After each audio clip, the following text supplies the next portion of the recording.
It's 9 p.m. on the East Coast of the United States. This is pjnet.tv. Our bumper is running, and we are recording this for quality and training purposes only, of course.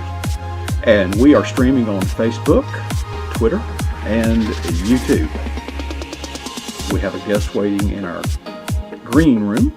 We have many people in our chat room waiting to hear from her. So let's begin a countdown to Studio 33.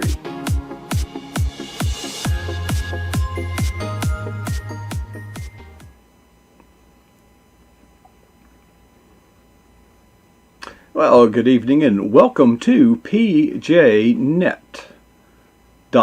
I'm your host, Coach Prasick, and as you can tell by the book cover behind me, we have a special guest, first-time guest.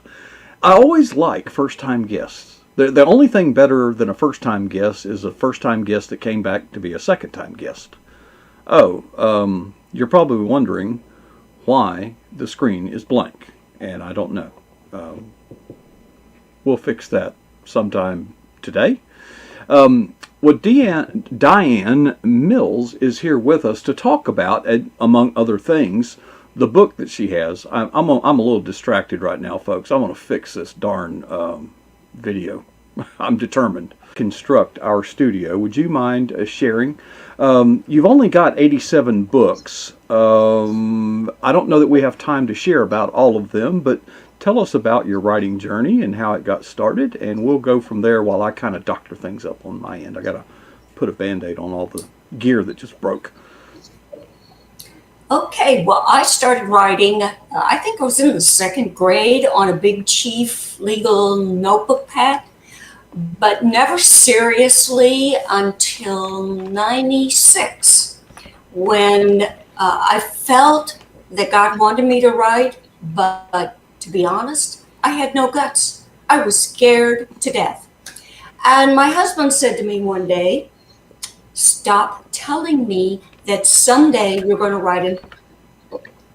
Just quit your job. I'll give you a year to get anything published." Well, I'm not a really, really big person, but I do know that dynamite comes in small packages. So I said, okay, I will. And I did. And I wrote that book and sold it. It came out in 98. And I've been writing ever since. And for the past 4.5 years, my husband has worked for me. So maybe he knew something I didn't. But obviously one of us was listening to God and the other one wasn't. I would say my books are 99% fiction. There's a few how-to books out there, nonfiction, but I believe in story. Mm-hmm. I believe in the power of story. Jesus spoke in parables. Yes. And I believe he did so that he could teach and show the average person what it meant to live a God-filled, faith-purposed life in a non-threatening environment. And to me, that's what nonfiction does. It's a non-threatening environment. And that means to me, well, let me give you an example. Many of us have family and friends and neighbors who could care less about the things of God. They are not interested, period. They're not going to go to church with us, small group.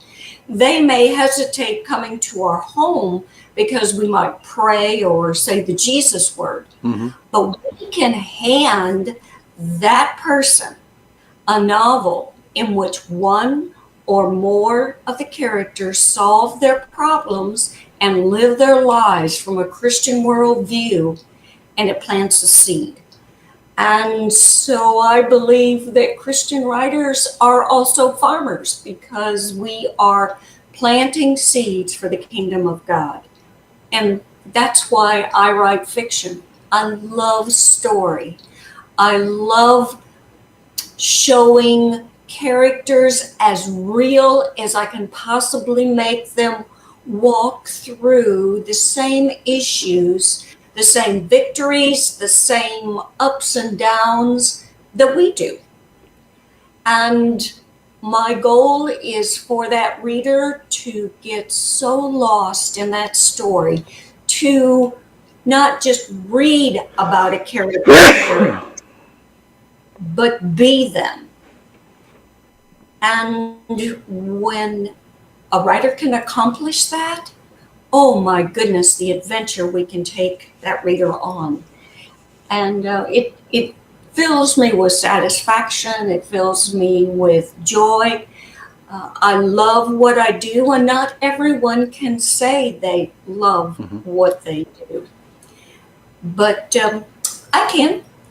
And for those of your listeners who are tuned into your program this evening, if you are a reader, I encourage you to get involved with that character and find out what kind of a journey they are on.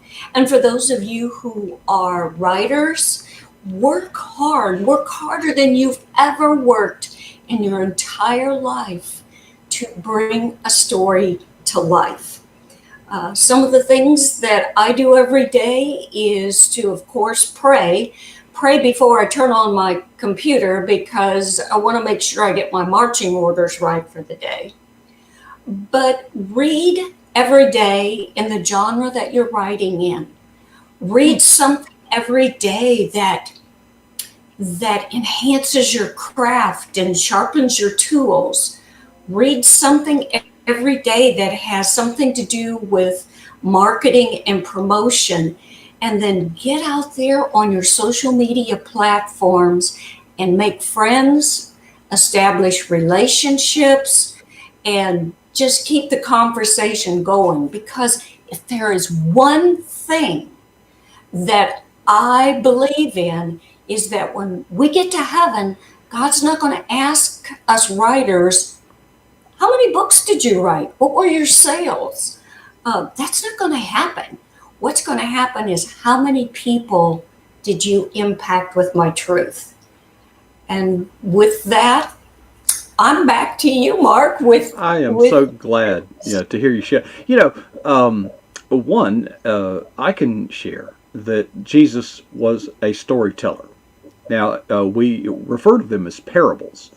And what I know about storytelling is it relies on a very, very powerful and persuasive means of influence, and it's called the power of analogy.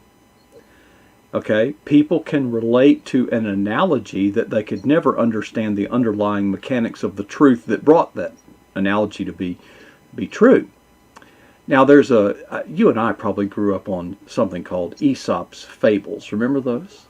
Yes, I do. Okay. Very, very powerful truth-telling stories. But I have a criticism of Aesop's Fables. As good as they were, they do not attribute that truth or moral conduct to God. No. So we as Christians have a story to tell that is urgently important. We have, the ability to be the next Aesop's Fable. Now, that may be in the form of a book, it may be in the form of a video, it may be in the form of whatever you do for a living. If you race cars for a living, race cars for the glory of Jesus Christ. And we all have a book within us. We are all writing our books. We may not do it with ink on paper, but we are nonetheless writing a book that needs to be read, because the day will come, as you said, that God will ask, what did you do with Jesus Christ? Did you keep it to yourself? People say, oh, I love my quiet time. Well, then why are you keeping it a secret? Yes. I love your remark, you start your day with prayer. Do you know that this has been a struggle of mine, DiAnn? Having that devotional time, And one of our PJNet family members who appears on our program every week, J.D. Winninger, sent me a devotional book. And what I did is I propped the book up in front of my computer so that I could not turn the power switch on. And again, the power of analogy. My computer is very important to me. It's the way I make a living. Well, the computer doesn't work until you turn the power on. So before you get started, turn the power on, okay? Because you're. The other thing that I noticed as you were talking, DiAnn, is, gee, you sound a lot like some of these people I hear at a conference. Have you ever been to a Christian Writers Conference? Do you know of any? I direct the Blue Ridge Mountain Christian Writers Conference with DiAnn Mills, and we also direct the mountainside retreats. I believe in helping people. You know, when I felt God calling me to write, and it was a powerful divine plug-in, as you were referring to just a few moments ago.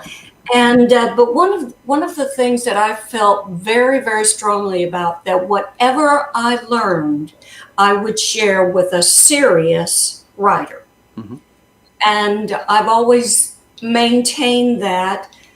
To me, nothing is more exciting than to see someone whom I've mentored or helped in some small way and see that their book is on a bookshelf and know that they have their name on that cover and how wonderful that feels. And so I begin to feel like a mama of writers, and that's okay. I enjoy that. It's a part of who we are, leaving a spiritual legacy in a way that shows, yes, that we're glorifying God and showing what He has given us in a way of a gift, and allowing that to move on to the next generation and that next generation, and to just keep paying it forward. Does the phrase "expect an adventure" mean anything to you? Oh, absolutely. Absolutely. That is my tagline, and it's also my challenge. If I don't expect and experience an adventure when I'm writing, then I never can expect my readers to have any kind of an adventure. And that could be an adventure in their spiritual life, encouragement, additional challenges to do something more with their life, do something they might be afraid of. But to me, life is an adventure and a story. And let's just fill in all the details with every breath that we have. I have a lot of energy. I have a lot of passion for writing and the writing world. And I hope that comes through on my writing. I hope it comes through on my teaching. I hope that comes through to those who are listening, because if you are sitting back afraid to do something and you feel that God is telling you to do it, I'm challenging you, just like my husband did back in 1996. Do it. Write that book, or paint that picture, or get that education, or find counseling to be a better person. Whatever it is, do it. DiAnn, you mentioned two things earlier. You mentioned the Blue Ridge Mountains Christian Writers Conference, and you're welcome to give a plug for it. I doubt that anybody out there does not know about it. But you also mentioned the mountain retreats, and that's a new one on me. Could you share about that? The mountainside retreats are a spinoff from the Blue Ridge, and they are small. We limit the amount of writers who attend. There are no agents, no editors. It is a retreat. We lecture, we learn, we have small group, and then our writers have time alone to explore what they've learned and to have that downtime to write. We very, very much enjoy it. Our next retreat is in September, and that is for novel writing. And we also have a social media and marketing. We have a speaker, and we have a nonfiction retreat, some of which are online, but the novelist retreat in September is live at Ridgecrest in North Carolina. All right. Well, I'm going to put your website up there. I bet that those retreats may have a website of their own, but if you're interested in finding out more about Mountainside retreats, I yearn for a retreat. I'm not a writer, but I really yearn for that time. You know, Jesus took them. Yes. You know, he did. I need to take one.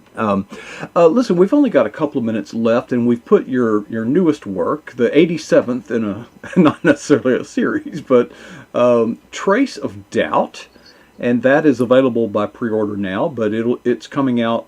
Tell us about it. It's coming out September 7th. I had an idea that just was going to burst if I didn't write it. And this was the idea. What if a 17-year-old girl took the blame for murdering her brother-in-law, went to prison for 15 years, and it was all to protect a sister whom she loved very much?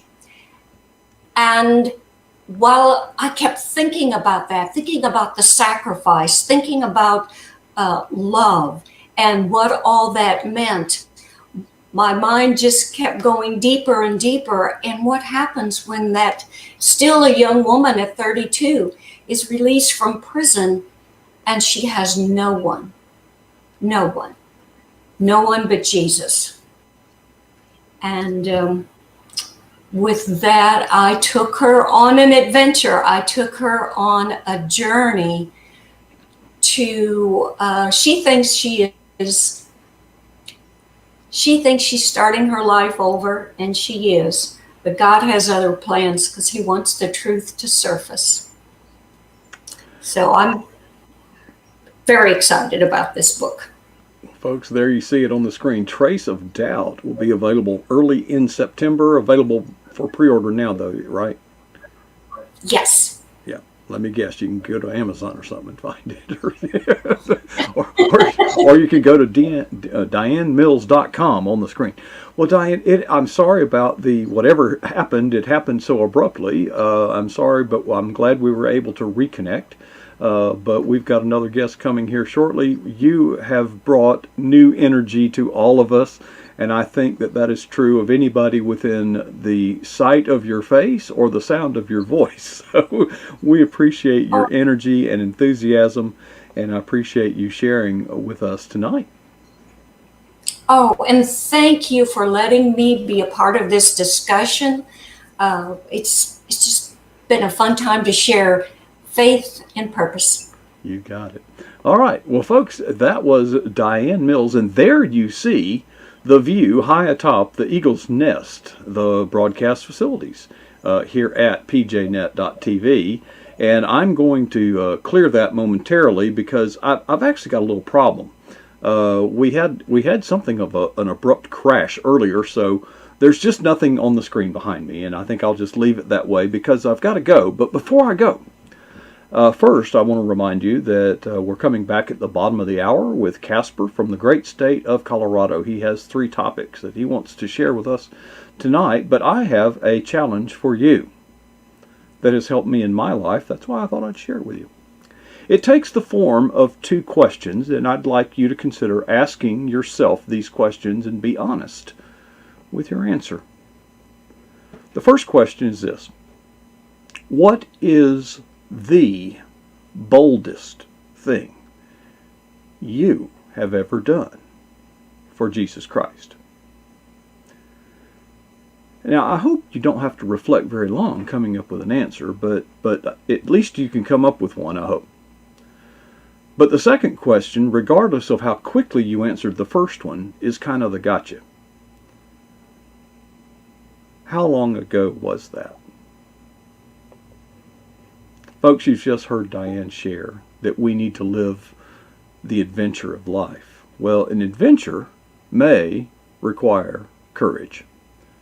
So I certainly hope that none of us would ever be satisfied with our answer to either of those two questions.